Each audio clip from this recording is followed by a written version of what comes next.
Panginoon Diyos, nagpapasalamat po kami na Lord na ngayong hapon ito. And thank you, Lord, for bringing us here so we'll be able to be filled, oh God, with your power. And may it be that we will be satisfied, oh Lord. We always ask for the refreshment, the fresh anointing from your throne. Lord, we thank you. And bless your word, bless your healers. This is what we pray. Hide me behind you, God. In Jesus' name. Amen. Praise God. God is so good. Amen. But God is good. All the time. Ano ba yung new version? God is good. Grabe. All the time. Siyempre.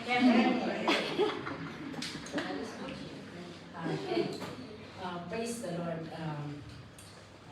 I was thinking, tuturo ko talaga sa Wednesday group.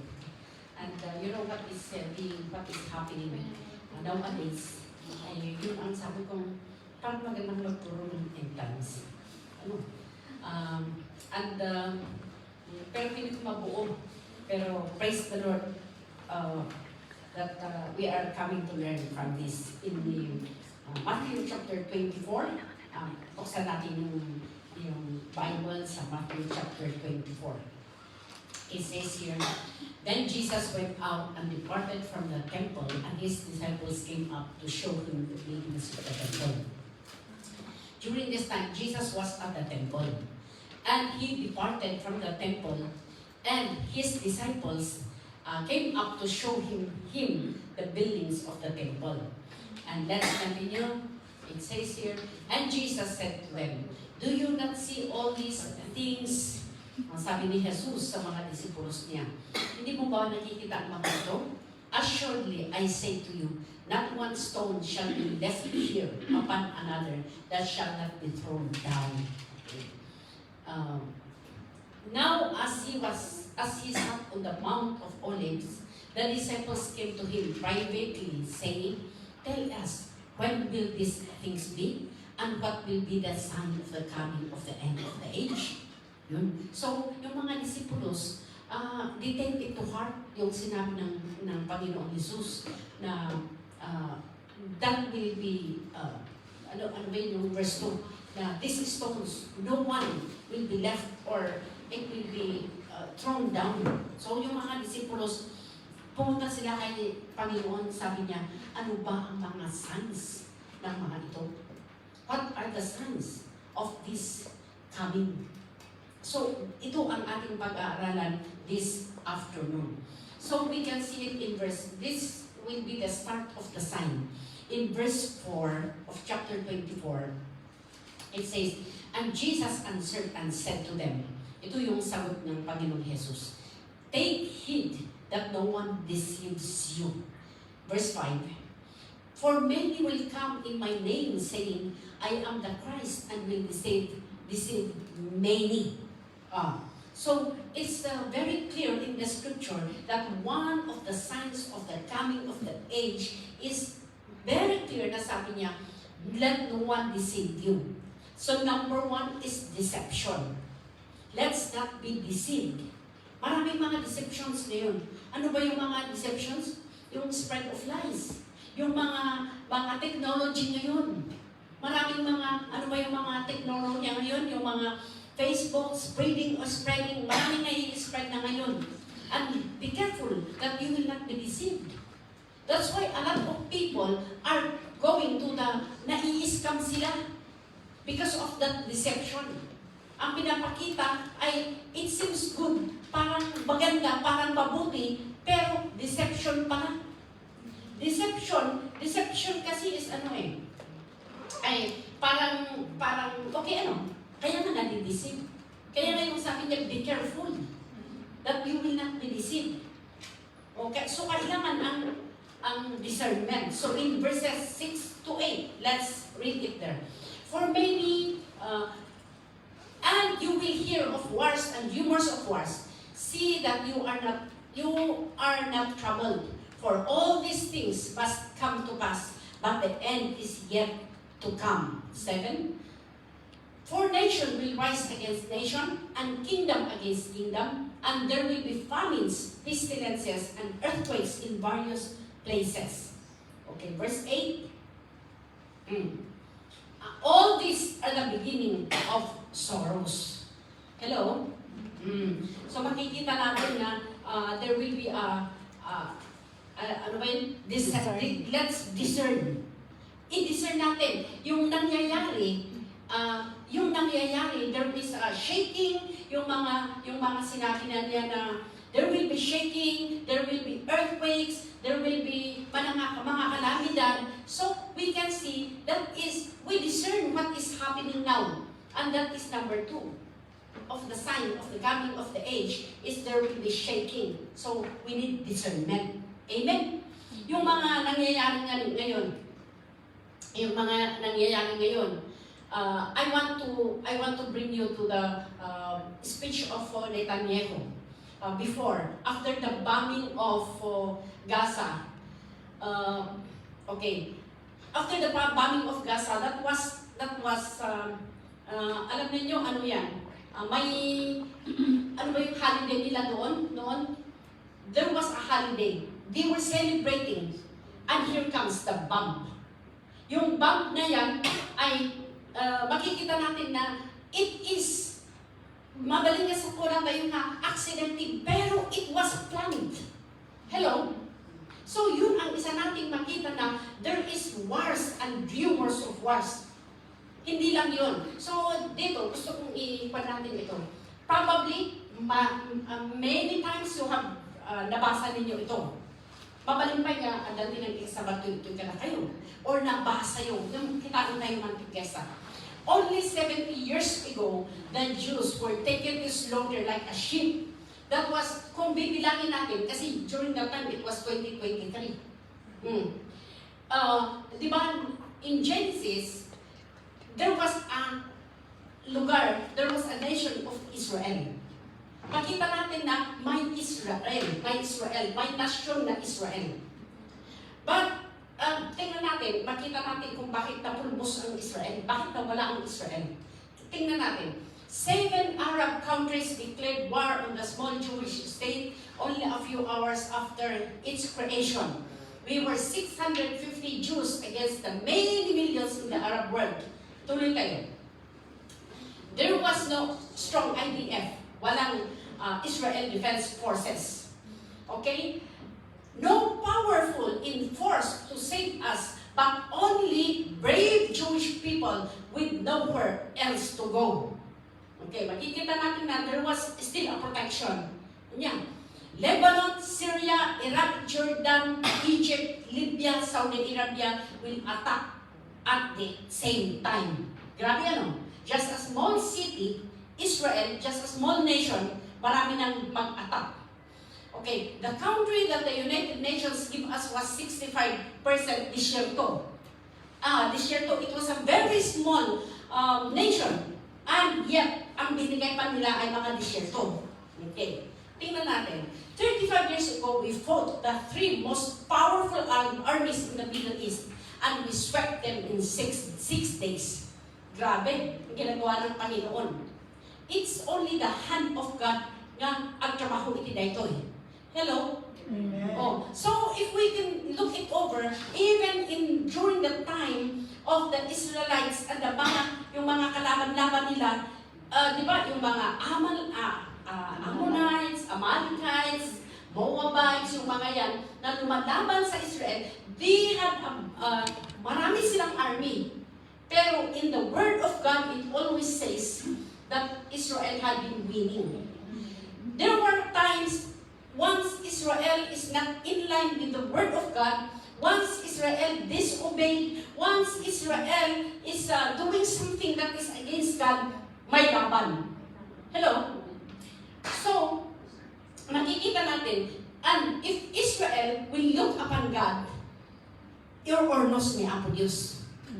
Madaydayaw ni Apo Diyos. Amen. So, kasi ganyan, if we just continue on, may laban talaga tayo. There is a laban, may war. There is always war. The mind is a battle ground. Ika nga nila.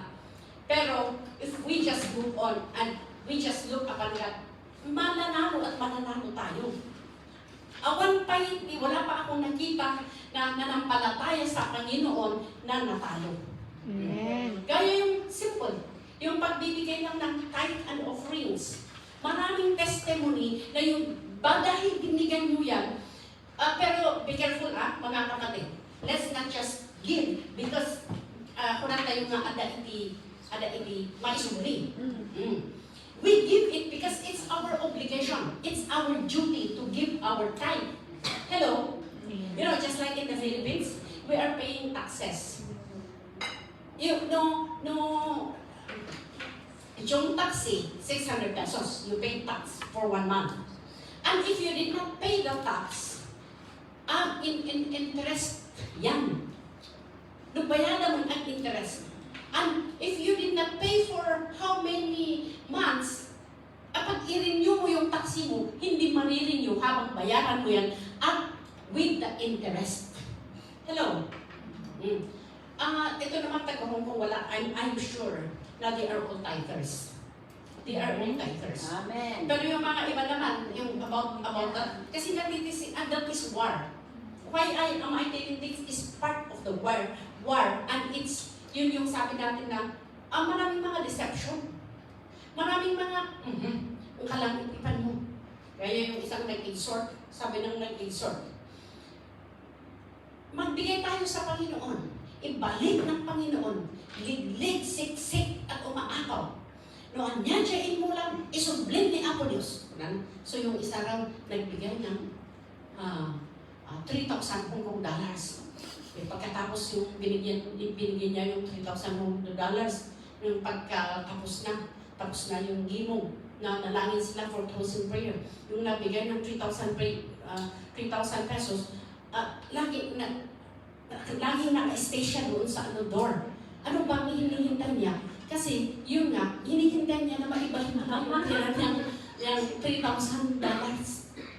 Hello? No. Kaya be careful. Let's be careful. Alam niyo, kaslangin na kung bagat parang idiomatic expressions lang ang mga yan. Pero kung minsan may pagkatotoo na, don't just give because you are dahil asahang you give it because it's the one way that you are going to serve the Lord. Okay. And that is one way na the battleground. Every time we have a battleground. Amen. So Amen. there is this. And we can see that it says we fought against various coalitions of Arab countries which had modern armies and many Soviet weapons, and we have always been beaten them. Tingnan ninyo. Laging winner ang Israel. Laging winner. Today we have, ito ang gusto ko. We have, Israel has sent out its own satellites into space. Wala pa rin nakagawa doon. Yung Iron Dome. Na yung pag inatake, may mag-intersect yan. Hello? Okay, let's move on.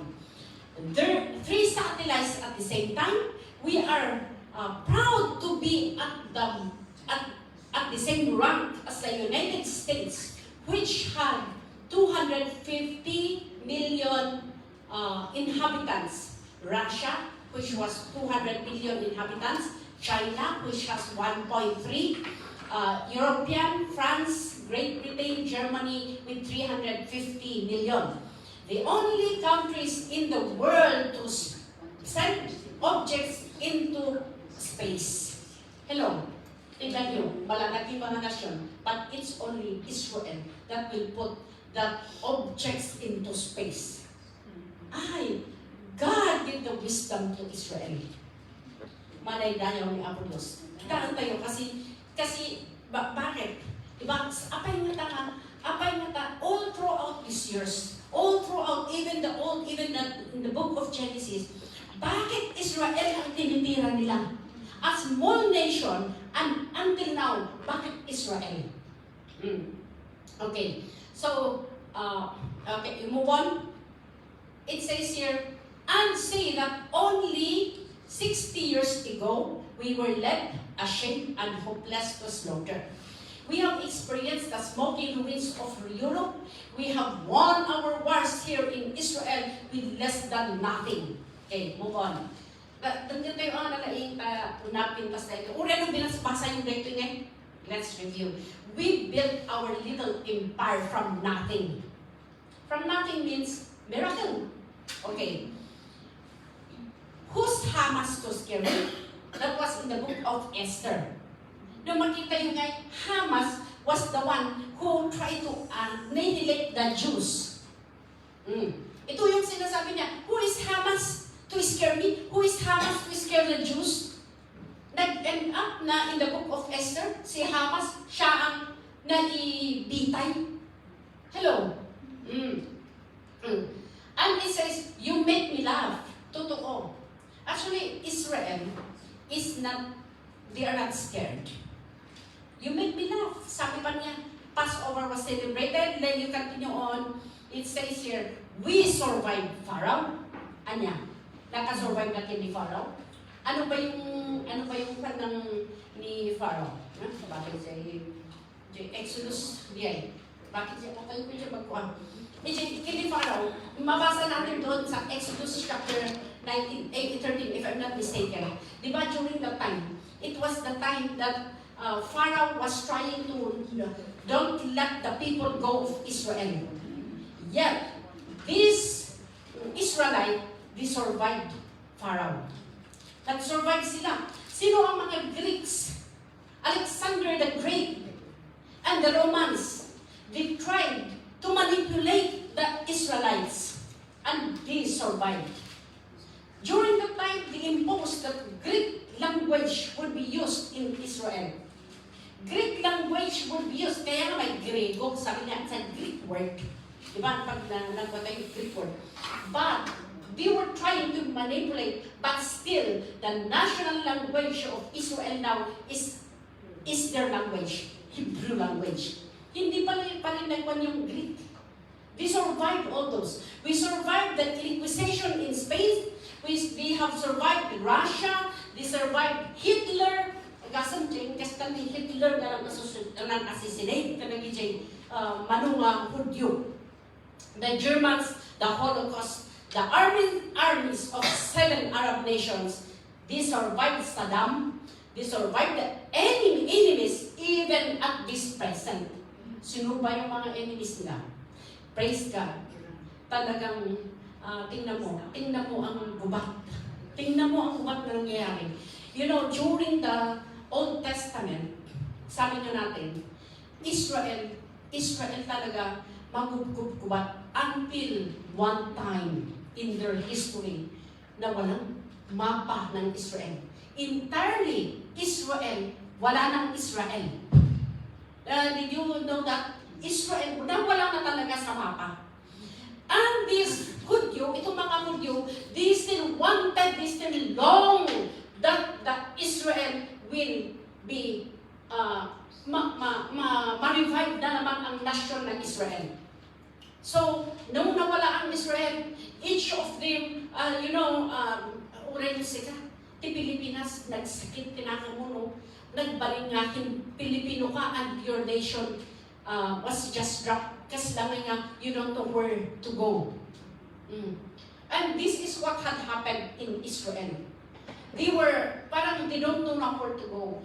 But there was one time, that's why they were always longing that this nation will be rebuilt into a nation. So they were able to, they were able to be, in the Bible ngayon, nagkwala iti Babylonians, captive sila. Pero God still heard the longing of the heart of these Israel people. And so during that time, the United Nations are coming in one agreement to vote if this Israel will become again a nation. And for the 26 nations, they voted 13 no, 13 yes. Ano ba yan? Equal. One nation did not yet vote. This is the nation of the Philippine Island. So, that was during the time of Manuel L. Quezon. You know Manuel L. Quezon? Kaya doon sa, kasi taga Quezon, dati kasi doon sa Quezon province ng mga yan. Alam niyo, Quezon province is one of the tourist spot also. So nga, pakita mo, God blessed. And we are being blessed. And we are a friend of Israel. So during that time, represented by Carlos Carmolo, siya ang pumunta nag-vote. Ano ang binoto niya? Yes. 1948 of May, I'm not sure of the date, May 14, if I'm not mistaken. So nation that Israel became again an independent nation. Everybody were rejoicing, the Israelites were rejoicing. And if we continue on to read on this Matthew chapter 24, that the beginning of times, this is one of the beginning of the sign of the end times. Nag-sprout yung seed. What is that? The nation of Israel became a nation. Nagrugi. No, if we can just see, nung usigil tayo ngay J Bible, that was 1948. So, kung tutukusin, bakit ang tagal? Pero 1 Peter, ano yung sabi ng 1 Peter? Saan yan ang ibaga na iti? 1 Peter, 2 Peter, chapter 3, verse 8, sabi niya, 1,000 years for us is just a day to the Lord. So nga, talaga nga, even during that time, it's already the end times. Kaya noon, kahit nung hindi pa ako nanampalataya sa Panginoon, maraming nagsasabi sa akin na, dandalin mo man ni Apo Diyos. Ilang taon na ako ngayon. I'm already 58 years old. Amen. And I came to know the Lord when I was 19 years old. And before I came to know the Lord, I was teenager, maraming nagsasabi, asidil na umay ni Apo Diyos. What's my age today? This is what we can see, that 1,000 years is just like a day to the Lord. What are we doing, brothers and sisters? Wala tayong brother dito. Pero kung may naka-online na brother. What are we doing today? The world is in chaos. They are bombing Israel. Praise God, US is already helping Israel. They are bombing those Iraq. Dakitada nga Iran. They are bombing those. Makita tayo nga, God is in control. Amen. Manaydayo ni Apo Diyos. Walang awanting magpaturog niya. Amen. Don't worry, I'm not angry. This is, I do it. Hindi ako, ano ba yan? Hindi ako nagagalit. Hindi ako nagagalit. I'm talking nga, as we sabi nga sa sa Sagada, arasas namin kayo na ito. Oo, gusto nga. God is good. So, let's endure. So, number 2 signs is this.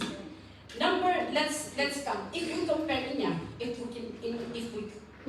we see the things that are happening in the world today, it's not only wars that are being done. Pero it is kasi one of the signs na sinabi ni Matthew chapter 24. And those are signs na nakikita natin, ito mismo makikita tayo. Yun yung sabi ni Netanyahu, before, they don't have any armies. Yet, when the nation, in 1948, 6 days lang, di ba, it was the statement of Netanyahu. 6 days lang, ay itong mga 6 allied nations, 6 nations, binomba nila ang Israel. Pero what had happened? Yun ang nagsabi, si Netanyahu sabi niya, we don't have army that time.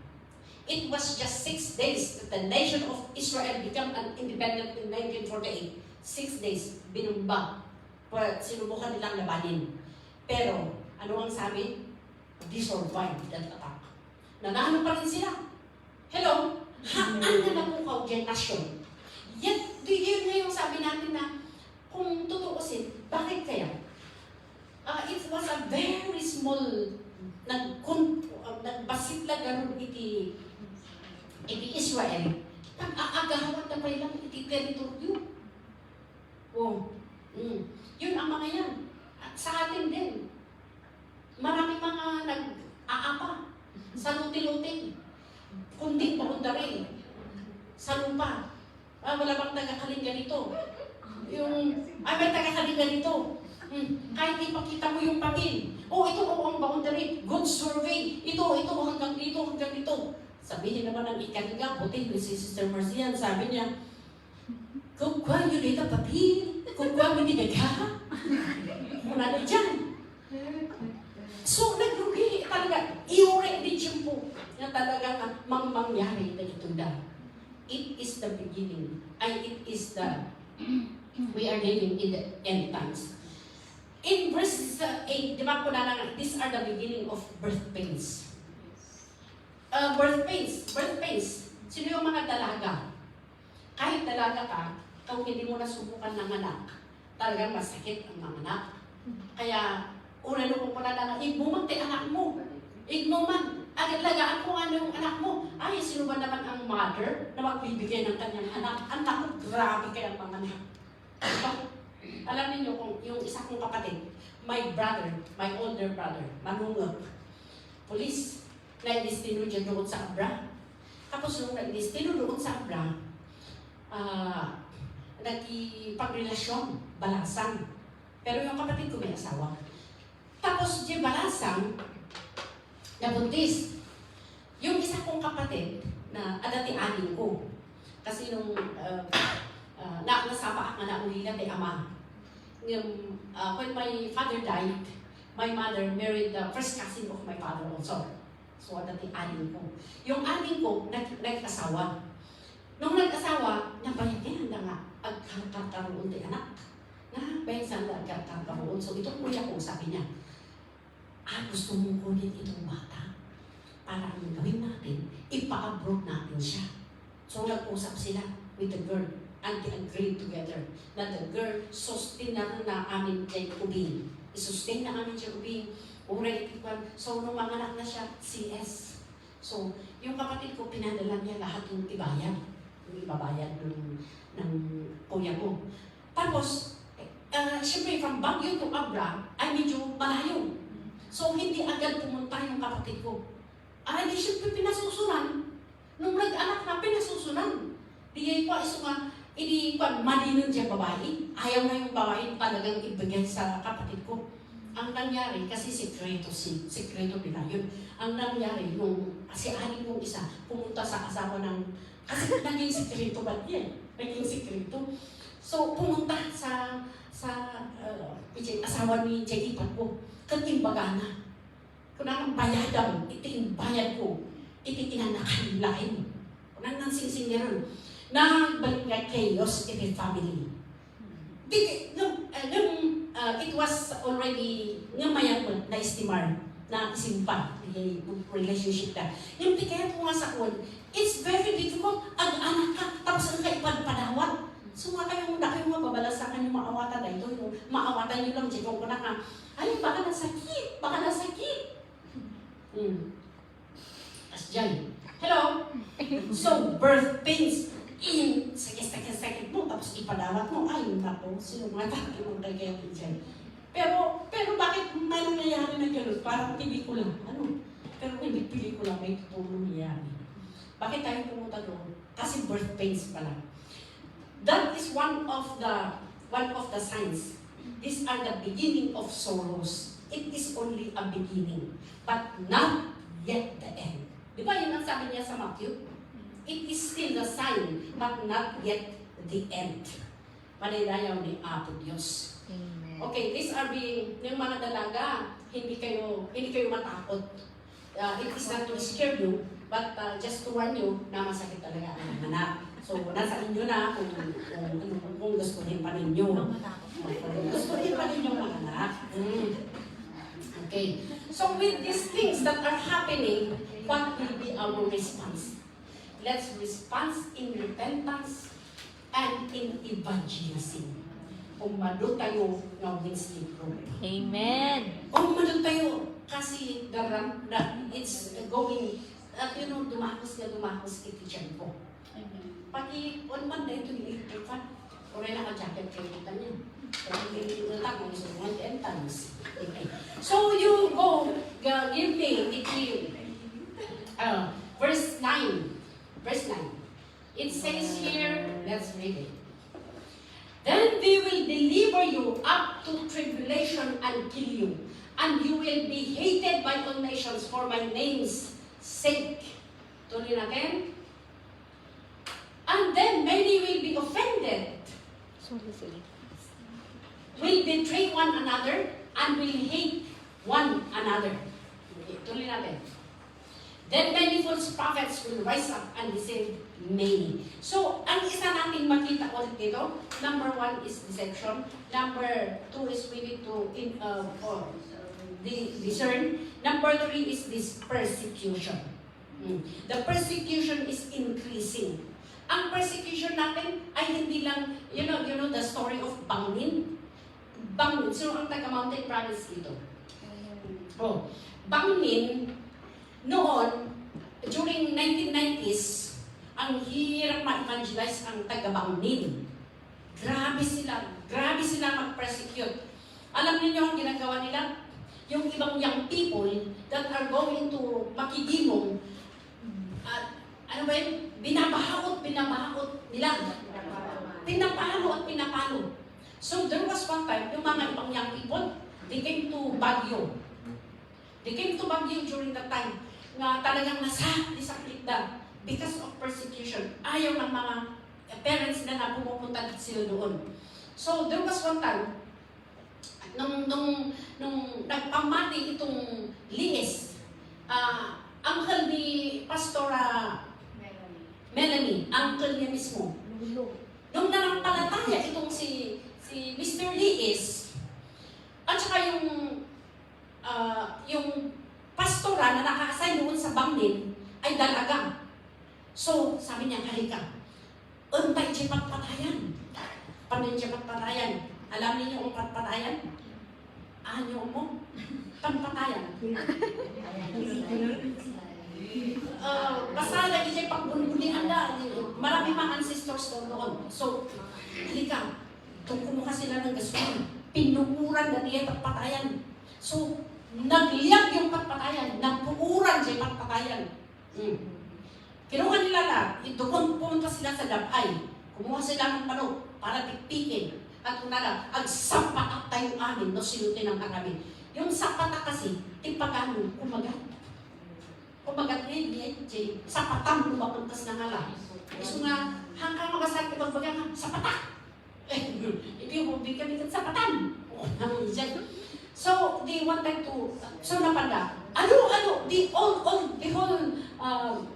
people in Bangmin, unda nagsapatak.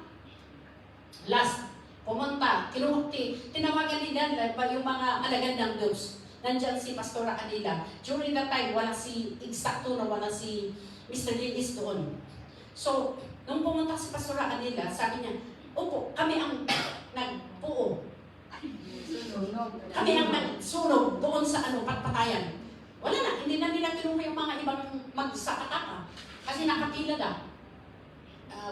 Okay, so they started hunting ni Sir Romualdo, Liis. Nung hinanting na, very good, in duling ngayon, may isang mayor, EJ Bauco, Isuna. So, during that time, yung kapitan doon sa mismong Bangmin, gusto niyang ipabayad daw. 1990s, 25,000 is very big amount. So, hanggang sa tumawad, si Bishop, hindi pa Bishop noon, Pastor Moses. Tumawad hanggang sa nag-agree sila sa 5,000 pesos. Yung 5,000 pesos, yung nandawat, yung tumanggap, yung barangay captain.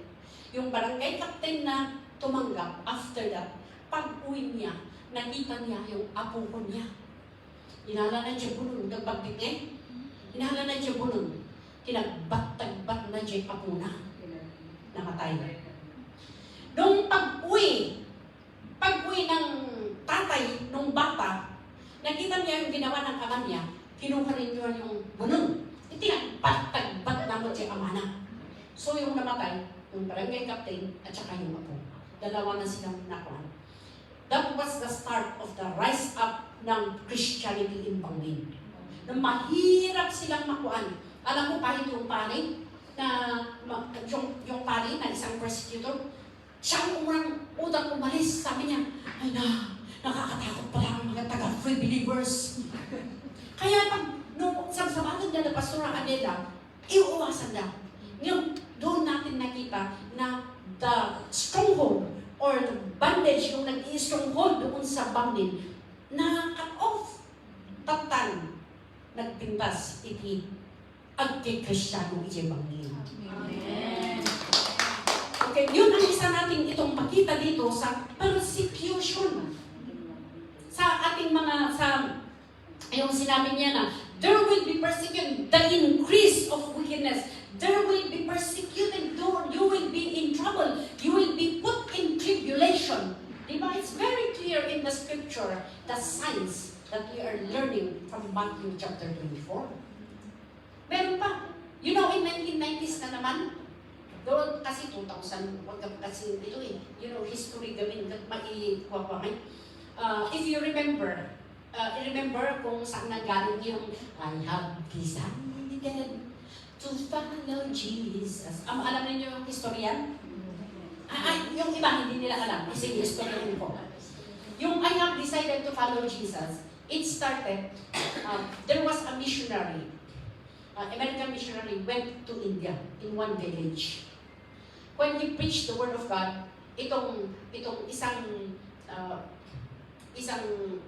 kwan doon sa tribe na yun ay nanampalataya. Pinati na. Ang pangalan niya ay Loksin. Yung Indian. So, nanampalataya. The whole family nanampalataya. Itong leader ng tribe ng doon sa India na yan, galit na galit. So, pumunta kay Loksin. Sabi niya, you are going to renounce your faith? Tapos sabi niya, I have decided to follow Jesus. Tapos sabi niya, kung ayaw mo, hindi lang papatay namin kita. I have decided to follow Jesus. No turning back. Papatay namin kita. No turning back. Sabi niya. So, then, pinatay na nila yung ama. Tapos, pero bago nila pinatay, sabi niya, idadamay namin yung asawa mo kung ayaw mo. Tapos sabi niya, wait, I've decided to follow Jesus. No turning back. No turning back. The no one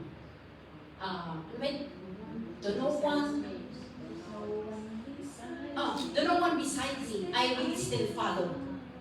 Tapos, idamay namin yung mga anak mo. We will serve the Lord. No turning back. No turning back.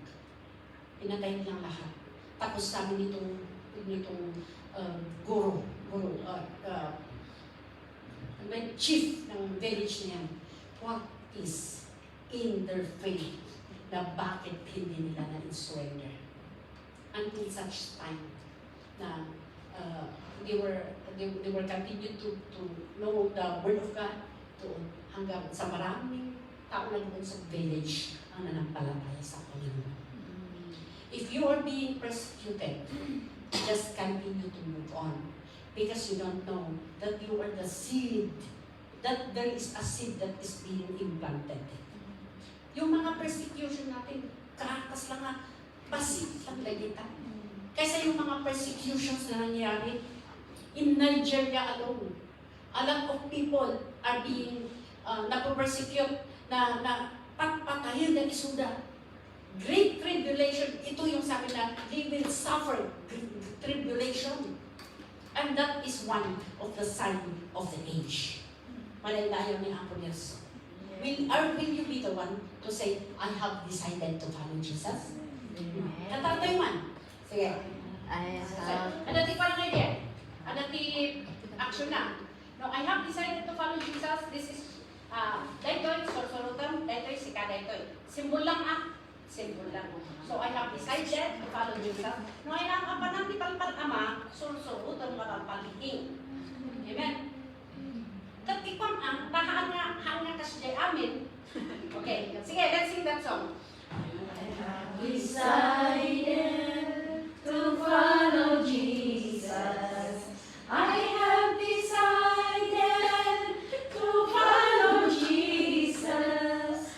I have decided to follow Jesus. No turning back, no turning back. Saan mo? Malimuay ako sa kanya. That is pa, ibang pagkatang J, community persecution na napasama. Okay. So ituloy tayo J&J, speech ni Netanyahu nga diyan. Nga ko na nga, itidiyay 1948 nga 6 days lang, 6 days that it was born, 6 days that in Equana na ni Israel. Yung praise the Lord, itidiyay mo lang nga siya po, Israel stood firm. Isuway siya kung na ito na. Noon, when we were just get our independence, and yet, no armies, di ba ko na dyan? No armies, no a lot of missiles, yet we survived. How much more now that they had missiles, they had armies, they had all those things. God is going to. We fought against various coalitions of Arab countries which had modern armies and many Soviet weapons, and we have always beaten them. Sila, maraming armas. Sila. Si Goliath, grabe yung armada niya. Grabe yung armada niya. Ano yung armas niya? Kita talaga ti armas niya. Isunga ni David nga awan ti armas na. Bato lang. Bato lang. Isling, bato lang kan palsiit. Kan napatay ni Goliath. Kahit yung armas niya ay kaslangan talaga na armland. Ituloy tayo. Maraming mga testimonies sa ating mga workers. Amen. Kalinga. I heard this, a testimony of Pastor Frank Carreño. When he was in Kalinga, pasensya Kalinga, kaisumsikan mo i-example ko. Wala kasi taga-ifugaw dito eh. Kaya muna ako mag-example ng ifugaw. Ay, may ifugaw pa na doon! Pero doon sa Kalinga, si Pastor Efren, na-i-distribute siya sa Kalinga doon. During those times, kaya nung punala ng Kalinga, wala na kami, matisting kami. Kasi ayaw namin sa Kalinga. Tapos just testimony na ay kanay ng ibang pagano kasama. Kalinga, he is known to be an spy. Ang alam nila, spy siya. Diba? Kahiintay yan, na lugar. Ang alam niya, spy siya. So, there was one time, dahil may sanga taga-Kalinga, apan, nga ayan ka, kasi siya na kung mang-ikasahin siya paltog na. Hindi ingkasahin na, nagkakaroon ng Pastor Friend, bigla, na parintumag na nagpakilab na karkaro nga, mama, nga siya na. Iso nga, nung iputok daw yung tao, yung baril, hanggang pumutok. Anong talo? Hindi, pumutok. Ipatok na yung nga to, pumutok. Ipalas naman, hanggang pumutok. Ipalas na yung nga to, pumutok. Maraming nangyayari na nawiwitnisan ang ng Panginoon. Importantly, yung persecution, we need to endure that persecution. Because we know that there is something that is happening. And we praise the Lord because indeed, God is doing something. Okay, in verse 10. Apantay man ito verse 10. And then many will be offended, will betray one another, and will hate one another. This is apostasy. Number 4. Apostasy. Now, ano ang apostasy? Falling away. A lot of people will be hating each other. A lot of people will mag-compromise sila. Maraming tao, adyan ko na kumapit itipatalim. In times na wala kang wala, don't ever try to compromise your faith. Hello? Yun yung apostasy. Falling away of faith. Kasi the end is very near. Maraming naapektaran. Maraming umaalis sa free believers. Kasi, dahil susuro tayo na bakod. Amen. Hello? Nowadays, ang dami siya yung mga naikukuha niya sa ano ba yun, sa media na even tithing daw is a sin. Yung mga yan. But praise the Lord, sa atin, kahit iso nga ano di pumanaw, tayo na bakit itipan isuro. Pero mo naman, kahit yung ginagawa nating pagdamit, pinapakialaman. Sisters, we are not pakialaman. Sorry for the newcomer. I'm not one. Pero hindi natin pinapakialaman na ang pagdamit. Ang pinapakialaman natin ay tinuturo natin ang salita ng Panginoon na puro. Haan tayo nga pwede na i-compromise. Amen? Praise God.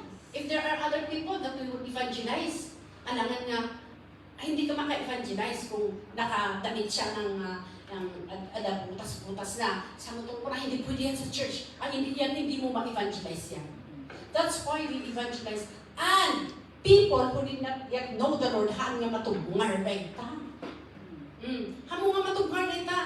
Kaya yung mga kung may mga asawa ka dito, may asawa ka dito, umiinom ng alak, huwag mong sasabihin, ang kakapang interno. Haan, don't condemn. Even Jesus did not condemn the Samaritan woman. He just showed him the word of God. Jesus did not condemn her. Kaya it's not our obligation to condemn other people. It's our obligation to teach them the word of God, the truth, and nothing but the truth. Amen? God is good. So, ayan.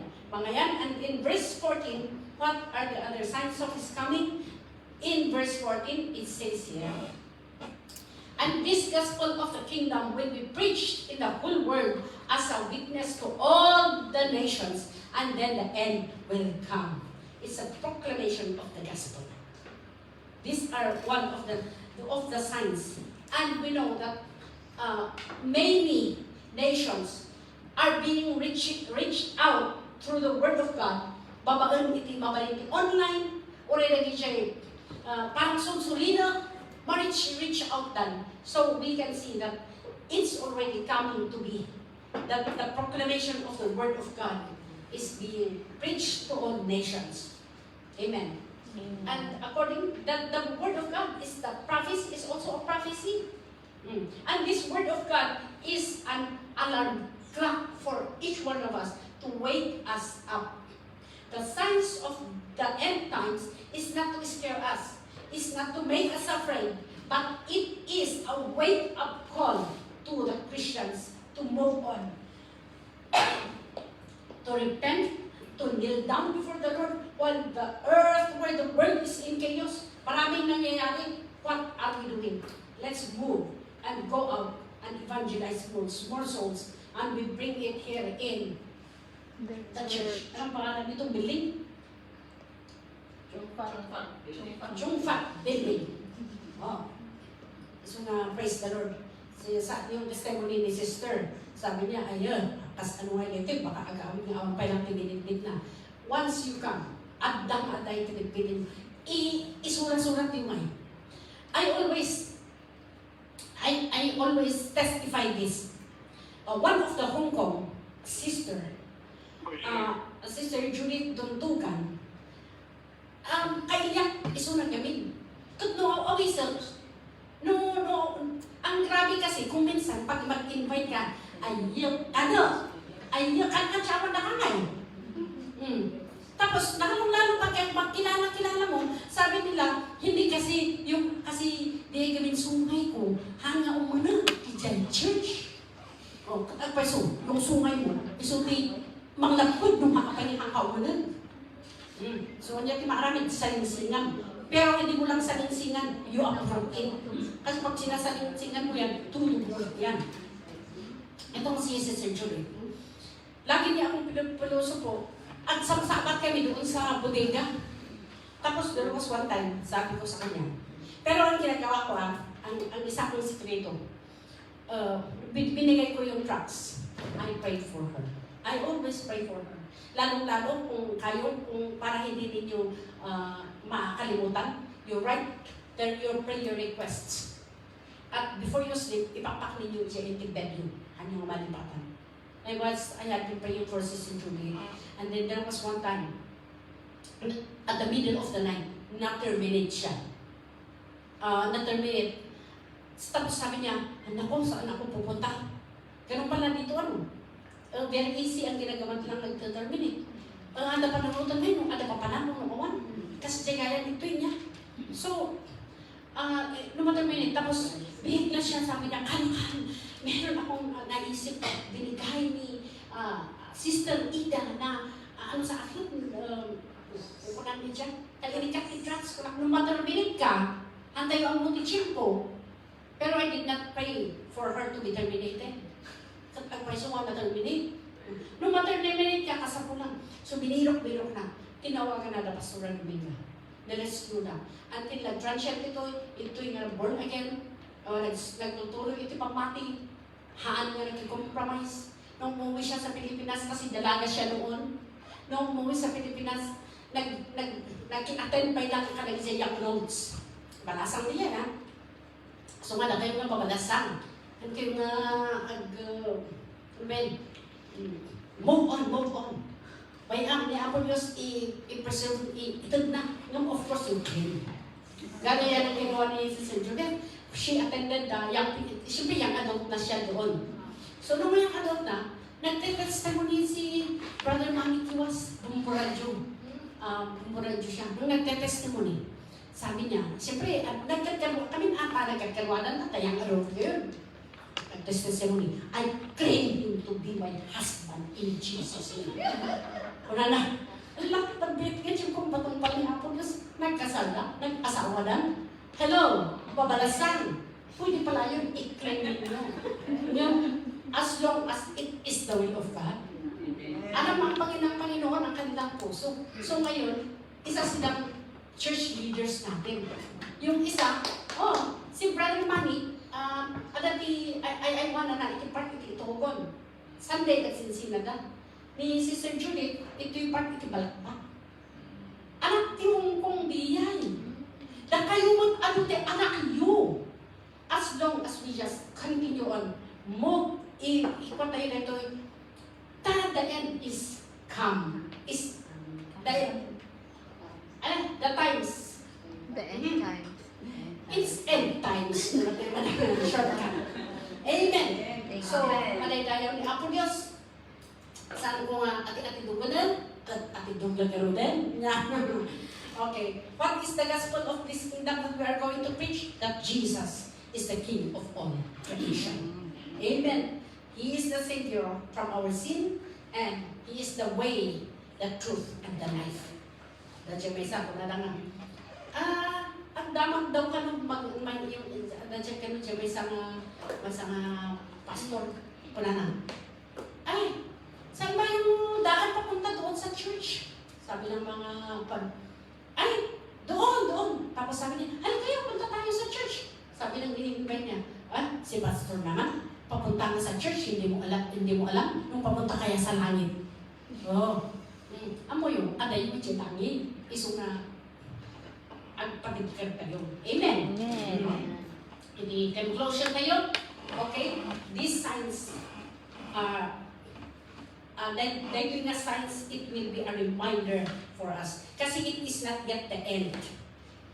But our journey will end. Amen. Amen? Our journey will end. So there is one thing, that assurance na in Jesus, there is victory. Signs na ito, and it's been a warning for us to keep us alive in our pananampalataya sa ating Panginoon Diyos. And let's all rise up. We will pray for this, what is happening in the world. Hallelujah, Lord. Thank you, Lord. Thank you. Thank you, Lord. Thank you, Spirit of the living God. Oh, God, as we come before your throne with a humble heart, we know, God, that a lot of people are praying for what is happening all over the nations of the world. And oh Lord, may it be nga makiparticipate kami, Apo Diyos. Oh Lord, we will be, naisa kami, Apo nga instrument to, Lord, we join together. Each one of us here, oh God, we, Lord, agree kami, Apo Diyos, na just be the one who wanted to intervene, oh God. Lord, kararag mi, Lord, we lift up the Christians to you, O God, na, O Lord, papingin itong patigkal, Apo, iti pamati, itong mga isa. And we raise up to you, O God, for the wisdom, Apo, iti US President, Apo, kan iti nitanliyo, kan all over those who are, dagiti da nga, mayagbagang powerful nations, kat you are the God, the God who created all things, O God. So nga itibigin ka ta, just be the one to intervene, O God. Madayaw ka, maitantano ka. We thank you so much. Bless your people, bless the nation. Jesus is Lord all over the nations. O God, thank you. Dahil inusinti nga madamdamay, ikararagmi nga maamamu na pa si kakaliw o Diyos. Takyo o Lord, kasi kahit itong mga dandaan, there is no one else but you, the King of Kings and the Lord of Lords. We thank you, Lord, and this is what we pray, God, in Jesus' name. Amen. Thank you.